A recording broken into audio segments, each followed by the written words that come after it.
안녕하세요. 김유갑의 경제부동산입니다. 구독, 좋아요 부탁드립니다. 무주택자 큰일 났다. 꼭 이대로 하십시오. 집값 반등으로 2023년 말하고 2024년 초에 매수 타이밍을 기다리던 무주택자분들이 혼란에 빠졌습니다. 30에서 40% 정도 하락했던 아파트 가격이 어느새 20%대로 가격이 회복이 돼서 이러다가 전고점을 뚫고 치고 오르는 것 아니냐는 불안감이 커지고 있습니다. 아직도 많은 전문가들은 세계 경제 환경의 불안, 가계부채와 집값 거품, 전세 대란 등 주요 지표를 들어 2차 폭락이 2, 3년간 지속될 것으로 확신하고 있는데 믿어도 될까요? 유료 상담은 010-3999-8808 제가 직접 몇 타이밍과 입지를 추천해드립니다. 상담은 빠를수록 유리합니다. 지금 바로 전화 주십시오. 무주택자 큰일 났다. 꼭 이대로 하십시오. 자, 이거 어디서 많이 봤죠? 미분양 증가, 금리 인상, 신규 아파트 물량 공세. 자, 이걸로 인해서 부동산이 완전히 붕괴됐습니다. 딱 올 1월 달의 분위기. 자, 이게 계속 이어질까요? 먼저 오늘 여러분들에게 정말 중요한 내용들을 많이 해요. 제가 이제 올라간다, 떨어진다, 너무 거기에 포커스를 두지 마시고요. 왜 그러는지. 여러분들도 이제 그걸 판단할 능력 돼요. 전문가라고 해서 저 사람은 대단하구나, 이게 아닙니다. 자, 기본적으로 여러분들도 생각을 하시면서 추종을 하든 따라가든 아니면 돌아서든 하셔야 돼요. 여기 보시면 집값 전망, 일단 폭락이라는 말, 집값이 물론 하락할 수도 있지만 이제 폭락한다는 용어가 많죠. 저도 정말 많이 썼어요. 폭락. 그리고 반대로 상승한다는 거. 자, 먼저 폭락이 오기 위해서는 반드시 이 조건이 와야 돼요. 볼까요? 경제 위기가 와야 합니다. 경제 위기 상황에서나 폭락이 가능해요. 예를 한번 들어볼까요? 예전에 일본 침체, 그리고 IMF 때 미국 경제 위기. 그러다 보니까 집값이 폭락을 해버렸어요. 또 장기 폭락으로 가죠. 그런데 이번에 코로나, 저도 코로나를 경제 위기처럼 생각했는데 그게 아니에요. 코로나는 경제 위기가 아니라 일시적 경제 불황 현상이에요. 자, 이제 사이클 하락 볼까요? 단순 경제 침체, 즉 경제 위기 때만 집값은 폭락을 하는 거지, 단순하게 그냥 사이클상으로 침체가 되면은 소폭 떨어지고 말아요. 소폭 조정. 2003년에서 2004년이 좋은 예인데, 그럼 결론적으로 집값이 폭락하려면 우리가 이거 많이 기다리잖아요. 저도 좀 폭락 좀 했으면 좋겠어요, 집값. 자, 집값 폭락은 경제 위기가 오거나 또는 다른 나라 집값이 무더기로 어떤 현상에 의해서 떨어지거나 이 연동되는 거예요. 우리나라만 폭락할 가능성은 제로입니다. 제로. 다른 나라는 뛰는데 우리나라가 떨어진다? 제로라고 했어요, 금방. 자, 이 두 개가 연동되는데 이럴 때만 폭락이 가능해요. 쉽지 않겠죠, 폭락이. 경제위기 확률도 20%도 안 되는데. 자, 상승을 해볼까요, 그러면? 상승 반전했다고 하는데, 상승하면 보통 집값이 상승하게 되면 꺾이질 않아요. 꾸준하게 올라가는 특성이 있습니다. 예를 들면 1999년부터 2007년까지 무려 8년간, 그리고 2014년부터 21년 꼭지 찍을 때까지 무려 8년간, 약속이 나온 듯이 8년간 뛴 적이 있어요. 물론 도중에 일시적 조정을 한 적도 있죠. 만약에 사이클 상승을 한다, 그러면 집값 하락 기간과 하락폭이 적으면 2, 4년 단기 상승. 뭔 말이냐? 지금 여러분들은 하락 기간이 너무 짧아요. 그렇죠. 뭐 1년, 어떤 데는 뭐 1년 반, 너무 짧아요. 그렇기 때문에 하락 기간도 적고 하락폭도 좀 내려가는 듯 싶더니 많이 회복했잖아요. 이럴 경우는 상승을 해도 2년에서 4년, 비과세는 넘길 가능성이 큰데 단기 상승으로 끝날 가능성이 커요. 자, 이거를 폭등이라고 할 수는 없어요. 예전에 2020년에서 21년과 같은 폭등은 쉽지 않을 것 같아요. 올라간다 하더라도. 자, 집값 폭등, 장기 대폭락. 그러니까 엄청나게 집값이 폭락을 해야 돼요, 장기간. 근데 그러지 않았잖아요. 또 해외하고 연동합니다. 무슨 현상에 의해서 해외가 폭등을 하면 우리나라도 똑같이 따라갈 거예요. 그렇지만 그렇지 않고 상승을 하게 되면 그대로 올라갑니다. 문제는 가랑비에 옷 젖듯이 꾸준히 올라가면 쫓아가지를 못한다는 거예요. 그래서 무주택자들은 뭐 사고 말고를 떠나서 진짜 관심 가져야 돼요. 내가 믿고 싶은 것만 믿어서는 안 되고, 여기 보시면 집값 반등 이후에 대세 상승이냐 하락 전환이냐. 자, 이거 정말 중요하죠. 이게 초록색이 0입니다. 자, 2023년 1월 달 5월달, 8월달, 10월달, 그리고 올 겨울까지 한번 그려봤어요. 자, 일단 확실한 건 지금은 상승 전환한 거 맞습니다. 이건 인정을 해야 돼요. 물론 지역마다 약간 다르지만 여러분들 바로 그냥 서울에 살든 경기도에 살든 광역시에 살든 한번 주변 가보세요. 다 올랐죠. 그리고 거래 왕성하게 되는 저 아파트 한번 눌러보세요. 바닥에서 다 올라왔지. 상승 전환한 거 맞습니다. 플러스 전환이에요. 자, 그런데 이제부터가 중요합니다. 이렇게 꾸준하게 대세 상승으로 가느냐, 아니면 아니다, 이제 여름 정도에 갖고 폭락을 하느냐, 또는 꾸준하게 대세 상승을 하느냐, 아니면 겨울 정도 하락하느냐, 이걸 따져봐야 돼요. 자, 만약 잡는다면 지금 잡아야 하느냐, 지금 여기입니다. 이제 막 플러스로 전환됐어요. 아니면 겨울에 잡아야 하느냐, 이거를 누구 하나 명쾌하게 말할 수는 없어요. 그렇지만 제 판단으로는 이제 좀 이따 나오는데 해외 요인, 국내 요인을 종합적 분석했을 때 지금이 타이밍으로 보여집니다. 안타깝지만 이렇게 좀 내려가야 하는데 이 하락 전환, 폭락할 가능성은 거의 제로에 가깝고요. 경제 위기가 터지지 않는 한은 제로라고 했어요. 자, 하락 전환하는 것도 쉽지가 않아 보여요.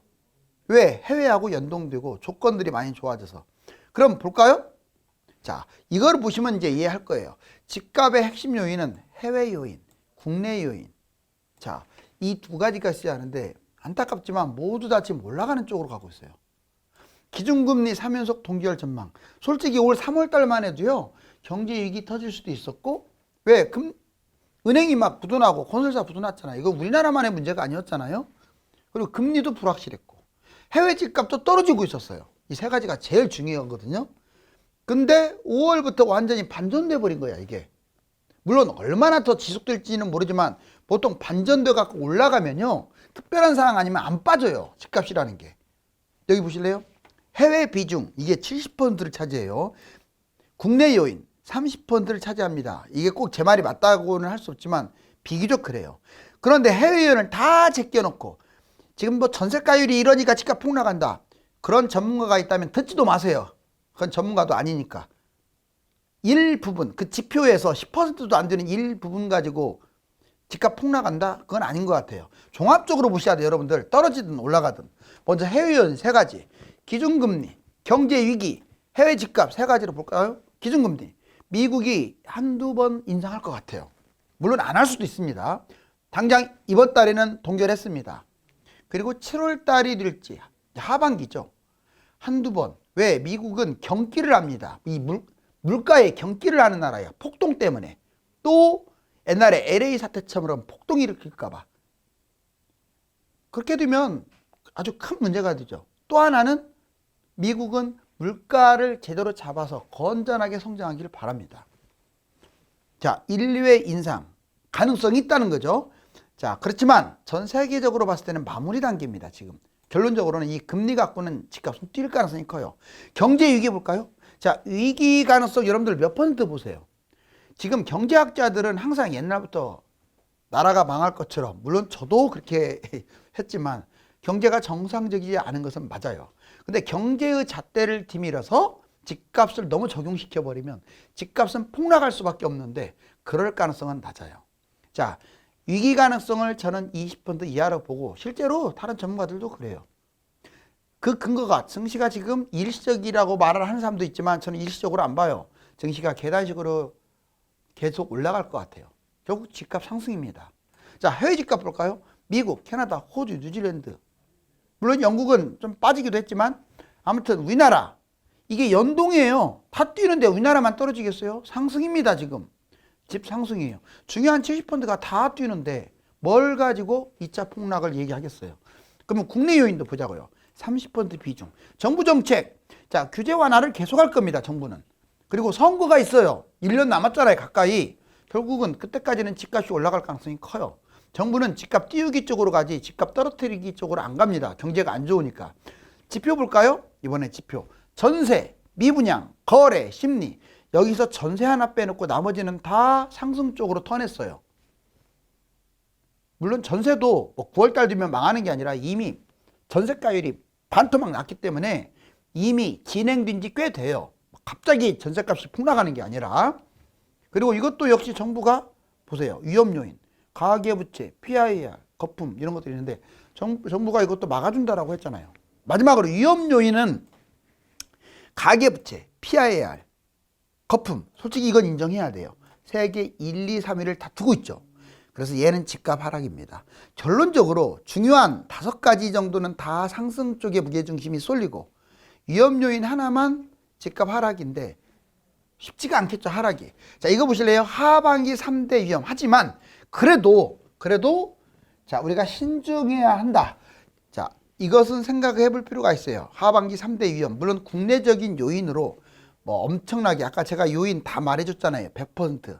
그거 요인에서 이걸 따진다면 국내 요인 따진다면 한 20%밖에 분량은 안 되지만 그래도 너무나 중요하니까 보자고요. 전세율, 전세 만기. 자, 2021년 9월달 꼭지 때 이게 절정입니다. 절정. 이때 갑자기 떨어지는 게 아니라 자, 이때 꼭지였고 2024년 9월달이 폭락인데 이 사이에 계속 빠지고 있었어요. 자, 그러면 9월달에 전세 대란 올 가능성이 물론 지금보다는 높겠지만 꾸준히 떨어졌기 때문에 단발성 충격이 아니에요. 전세가율 강남 40%입니다. 이미 서울 50%예요. 경기 60%. 자, 해결책 전세가 폭락 정부가 DSR 대출 지원을 해버린다고 하잖아요. 그러면 게임 끝나는 거죠. 지원을 안 하게 되면 전세 못 돌려줘 갖고 경매 가정이 경매가 막 생겨버리면 그거는 경제 위기로 터지겠죠. 건설사 미분양 약 7.5만 가구 3기 신도시 공급도 급증한다라고 이제 판단이 되는데 문제는 지금 지방에 다 몰려 있고 이것도 줄어들고 있어요. 미분양이 저는 10만까지 예측을 했는데 지금 갑자기 분위기가 좋아지면서 특히 수도권 중심으로 미분양이 막 계속 소멸되고 있어요. 미입주 기존 아파트가 팔리지 않아 급증했는데 이거 역시 줄어들고 있어요. 해결책 건설사 부도 고분양가 바로 이게 문제였는데 정부가 미분양도 매입하겠다고 하지. 고분양가도 인정을 해주지. 금융권 보실래요? 해외 금융 불안 세계은행 파산 불과 2달 전만 해도 그랬죠. 계속 터졌잖아요. 자, 국민은행도 부실 가계 기업 부채 건설사 PF 심각했죠? 해결책 볼까요?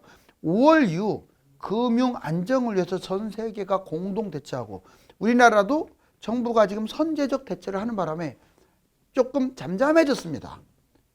전반적으로 봤을 때 3대 위험 요인이 아직도 크게 남아있지만 이것 때문에 2차 폭락이 온다라고 하기에는 좀 그래요. 자, 집값 반등도 한번 보자고요. 심리, 문의, 가격.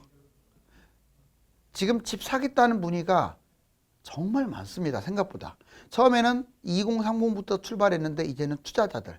예를 들어서 자, 돈 많은 부자들. 그리고 외지인들, 외국인들. 갭 투자하는 사람들. 다주택자들. 지금 늘어나고 있잖아요. 심리가 반등됐어요. 지표 반등, 주간 시세, 매수 심리, 수급 지수가 지금 계속 좋아지고 있다는 거. 호가도 올라가고 있어요. 매물 10% 이상 다 지금 높여서 내놓고 있어요. 실거래가 실제로 뛰고 있습니다. 서울 수도권도 다 뛰고 있어요. 일부 지방도 뛰고 있고. 문의 한번 볼까요? 전화 문의는 평소보다 서너 배 급증. 방문, 집 보러 가기 평소보다 늘어났어요. 계약률 평소보다 더 늘어났어요. 그래서 거래량이 지금 증가하고 있습니다. 자, 가격 반등 볼까요? 서울, 낙폭 큰 곳은 반등 다 했잖아요. 잠실, 송파, 강동, 노원.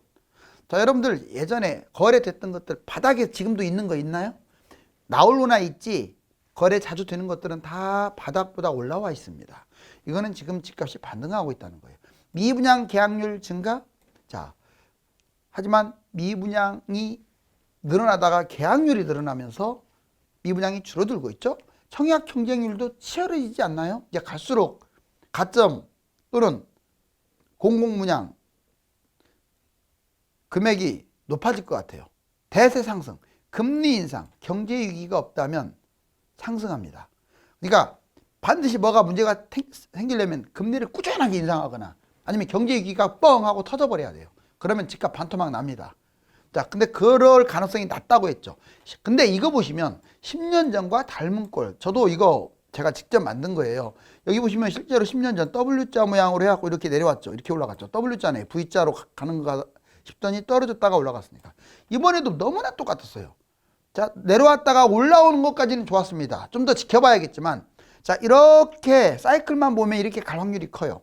꼭 과거 10년 전처럼. 그런데 다른 게 한 가지 있어요. 여기 보실래요? 이때는 신도시 물량도 있고 미국발 금융위기였는데 이때는 코로나예요. 금융위기가 아니라 어떤 체제라든가 시스템의 위기가 아니라 그냥 단순 경제 어떤 코로나 전염병의 위기, 이게 생각보다 빨리 호전이 돼 버렸고 처음 겪는 일이라서 이거에 대해서 정확하게 진단이 어려웠습니다. 그래서 제 생각은 이렇게 빠지기보다는 뭐 폭등도 아니고 이게 상승해서 완만하게 상승하지 않을까. 자, 이거 보실래요? 2004년, 2013년. 자, 너무나 똑같아. 모양은. 기간도 같아. 자, 상승은 2004년에서 2009년, 2014년에서 21년. 너무나 닮았죠? 자, 그 다음에 하락 볼까요? 10년에서 13년간 상당 기간 하락했는데 이번에도 22년에서 25년으로 하락이 유력하게 됐는데 해외 모든 요인들이 좋아져 버리는 바람에 이건 좀 물 건너 간 것 같아요. 집값 폭등, 경제 위기, 집값 폭락으로 이어졌던 것이 집값 폭등, 코로나, 집값 폭락은 맞는데 너무 짧게 폭락하고 올라가는 듯한 느낌이에요. 2기 신도시 폭탄, 3기 신도시 폭탄까지도 갔습니다. 진보 정권 폭등, 보수 정권 폭락도 여기까지도 맞아요. 규제 강화 폭등, 규제 완화 폭락 그랬죠. 그런데 과거에는 버블세 붙는 수도권 중심으로만 많이 올랐다면 이번에는 전국의 모든 곳들이 폭등하면서 역시 폭등하니까 전국의 모든 것들이 폭락을 했죠. 그러면 결론은 뭐냐? 이렇게 쌍둥이처럼 가는 게 아니라 자, 이 뒷부분 경제위기가 터지지 않는 한은 완만한 상승이 이어지지 않을까. 자, 외적 요인, 내적 요인도 보자고요. 고물가, 고금리 쭉 있네요. 먼저 외적 요인, 물가, 금리, 해외 집값과 주식, 경기 침체. 이게 상당히 많이 안 좋아질 줄 알았는데 이제 제가 23년, 24년, 25년 해놨죠. 23년 하반기에서 다 끝나네. 하반기도 초. 결론적으로는 물가 위험성도 줄어들었고 고금리 위험성도 줄어들었고 해외 집값 주식도 지금 올라가고 있기 때문에 줄어들었고 경기 침체는 좀 이어질 것 같아요. 올 말까지, 내년 말까지. 정부 규제 완화 거의 없고 매수 심리는 오히려 살아났고 주요 지표도 살아났고 공급 물량은 3기 신도시가 있어서 쭉 이어질 것 같습니다. 그럼 전체적으로 봤을 때 지금 외적 요인을 보든 내적 요인을 보든 이 화살표가 짧게 끝났죠. 짧게 끝난다는 말은 집값이 뛴다는 얘기예요. 즉 올해 하반기부터는 1차 매수 구간으로 보여져요. 저는 이렇게 치밀하게 여러 가지를 제시했습니다. 자, 이제 현재 그러면 집값이 어느 정도 수준이냐? 한번 했던 거지만 다시 보세요. 지금 집값은 상승 중입니다. 사람 몸으로 표현할게요. 아직도 지하실, 발바닥 밑에서 허덕거리고 있는 것은 자, 경기도라든가 지방의 외곽 중심의 20%. 그리고 대구입니다, 대구. 대구도 조금 이제 개선될 조짐이 보이기는 하는데 물량이 워낙 많아서 분석. 현재도 하락하고 있고 호가도 아직도 낮아요. 자, 그러면 이제 발바닥에 머물고 있는 것. 지역은 서울 외곽, 경기, 지방의 일부입니다. 이제는 발바닥은 일부 지역만이 지하실하고 발바닥은 전국으로 따져서 30%도 안 돼요. 일부만이 그래요. 분석. 현재 보합이거나 호가도 비슷한 곳들. 자, 이제 발목. 자, 지역으로 따지면 서울은 다 발목까지 올라왔어요. 전국도 상당 부분이 발목 수준으로 올라가고 있는 중입니다. 즉 대략 70%는 발목 이상이다 보시면 돼요. 올라왔다 이 말이에요. 그건 여러분들이 확인을 해보세요. 과연 KB말처럼 계속 떨어지고 있는지. 제가 KB를 계속 욕하는데 그런 전망을 하다 보면 무주택자들 벼락거지 만들기 딱 좋아요. 올라가고 있는데 떨어지고 있다. 이건 말이 안 되는 거거든요. 자, 저는 상승을 바라지 않습니다. 솔직히 말한다면 떨어졌으면 좋겠어요, 집값. 너무 지금 거품이 심해서. 그렇지만 정확한 사실을 말해줘야 하잖아요. 여기 보시면 자, 현재 발목까지 상승했고 호가도 강보합입니다. 자, 종아리 아래로 이제 점점 올라가는 곳은 입지가 좋은 곳들이에요. 지역, 한강변을 끼고 있는 서울, 경기도 신도시에서도 최고 입지 일부 지역, 과천 같은 경우도 많이 올라왔죠, 지금. 분석, 현재 상승하고 있고 호가도 높아요. 지금은 후려칠 단계가 끝났어요. 나와 있는 매물이나 잡으면 잘 잡는 거야. 자, 그 다음에 종아리 위까지, 이제 종아리 윗부분까지 올라온 곳이 강남 3구, 용산, 세종 이런 데예요. 현재 상승하고 있고 호가도 높습니다. 매물도 줄어들었고. 그런데 종합적으로 봤을 때 제가 분명히 무릎 아래예요, 현재는. 그러면 이거 매수해야 할까요? 지금은 지켜볼 때가 아닌 것 같아요. 자, 매수하는 게 맞는 것 같아요. 지나치게 호가가 높은 것 아니면. 아니, 본인이 기다리려고 하면 또 기다려도 좋습니다. 그렇지만 집을 팔았거나, 자, 무주택이거나 이런 분들은, 또는 가점도 낮은데 청약만 기다리는 분들, 다 벼락거지 잘못하면 줄 수 있으니까 지금은 냉정한 생각이 요구돼요. 왜? 아직은 많이 뛴 건 아니니까. 자, 여기 이처럼 정말 전쟁 같은 이런 폭풍우가 터질 것으로 보였었는데 지금은 잠잠합니다. 지금부터는 듣고 싶고 보고 싶은 것들만 골라보기보다는 1월부터 지금까지의 부동산 흐름과 해외 여건, 국내 요인 등을 객관적으로 판단해서 결정해야 합니다. 감사합니다.